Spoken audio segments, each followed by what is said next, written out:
Fatwa Siliwangi Official, membangun peradaban bangsa. Assalamualaikum warahmatullahi wabarakatuh. Jumpa kembali dalam acara monolog. Kali ini saya akan membahas seputar polemik infrastruktur jalan yang ada di Kabupaten Probolinggo. Buruknya kondisi infrastruktur jalan di Kabupaten Probolinggo menjadi persoalan yang diperbincangkan masyarakat, khususnya kerusakan jalan yang berada di wilayah dataran tinggi Kabupaten Probolinggo seperti Tiris, Krucil, dan lainnya.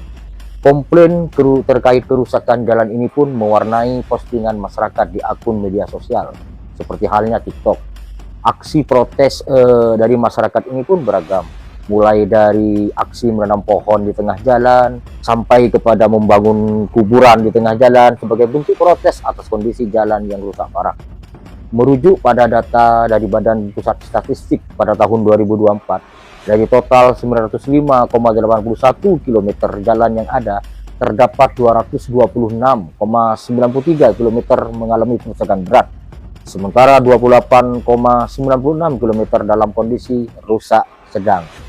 Hebohnya, ramainya perbincangan terkait kerusakan infrastruktur jalan ini ditanggapi oleh salah satu anggota DPRD Kabupaten Probolinggo dari fraksi Partai Gerindra, Denny Ilhami. Dalam keterangan pers, Denny menyebut kerusakan infrastruktur jalan tersebut merupakan warisan leluhur, merujuk pada kepemimpinan sebelumnya yang telah berkuasa selama puluhan tahun. Menurutnya, kondisi atau kerusakan jalan saat ini adalah akumulasi dari kebijakan masa lalu. Bupati saat ini, Gus Haris, hanya mewarisi persoalan yang belum terselesaikan. Ia juga menyoroti keterbatasan anggaran daerah yang menjadi tantangan utama dalam perbaikan infrastruktur. Menurutnya, pemulihan jalan rusak tidak bisa dilakukan dalam waktu singkat, mengingat keterbatasan dana yang tersedia. Kata Denny, APBD setahun tidak cukup untuk memperbaiki seluruh ruas jalan yang rusak. Diperlukan perencanaan bertahap dan sinergi dari berbagai pihak agar perbaikan bisa berjalan efektif.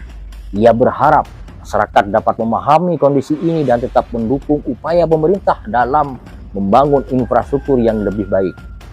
Pernyataan ini melahirkan kontroversi di tengah masyarakat. Namun pada kesempatan ini, saya tidak akan membahas beragam tanggapan masyarakat terkait pernyataan tersebut. Sebab bagi saya, wajar saja Denny Ilhami mengeluarkan pernyataan seperti itu. Apalagi yang kita ketahui, yang bersangkutan merupakan anggota DPRD dari partai politik koalisi, pengusung Gus Haris Lora Fahmi yang memegang tampuk kekuasaan saat ini. Namun jika membahas istilah warisan leluhur yang lebih komprehensif, tentunya tidak hanya persoalan atau permasalahan yang terjadi. Ada juga hal-hal yang menurut pandangan saya menjadi pencapaian pemerintahan sebelumnya yang saat ini dinikmati masyarakat Kabupaten Probolinggo.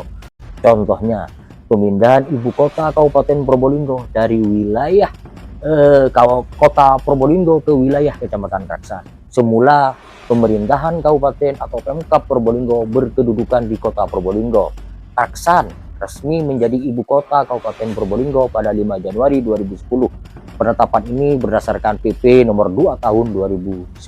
Setelah pusat pemerintahan Kabupaten Probolinggo berada di Kecamatan Kraksan, hal itu juga dibarengi dengan beberapa kantor pemerintahan yang berpindah di sepanjang jalan utama kota Kraksan. Bahkan kantor DPRD dan kantor Pemkab Probolinggo juga merupakan warisan leluhur. Artinya terbangun di masa pemerintahan sebelumnya.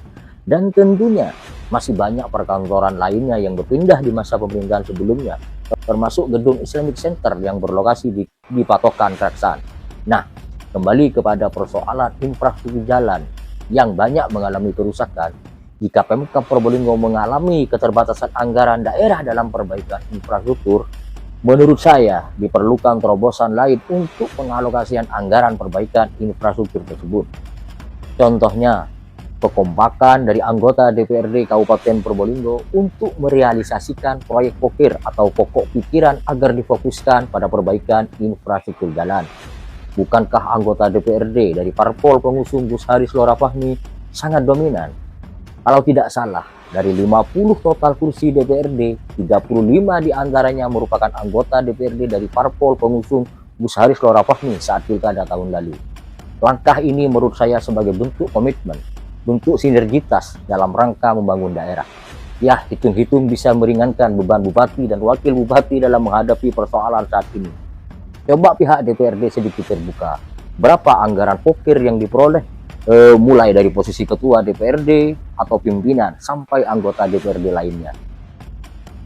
Terobosan lain menurut saya yang bisa dilakukan melalui CSR perusahaan yang ada di Kabupaten Probolinggo. Mulai sekarang, coba inventarisir berapa jumlah perusahaan yang ada di Kabupaten Probolinggo. Kalau CSR perusahaan difokuskan untuk perbaikan infrastruktur jalan, bukankah hal itu bisa meringankan beban pemerintah daerah di tengah urgensi yang ada? Dan saya kira masih banyak upaya inovatif lainnya. Mungkin itu dulu gagasan dari saya. Semoga pemerintahan yang dipimpin Gus Haris Lora Fahmi ini mampu menunaikan visi misi yang telah direncanakan. Salam Probolinggo berbenah. Wassalamualaikum warahmatullahi wabarakatuh.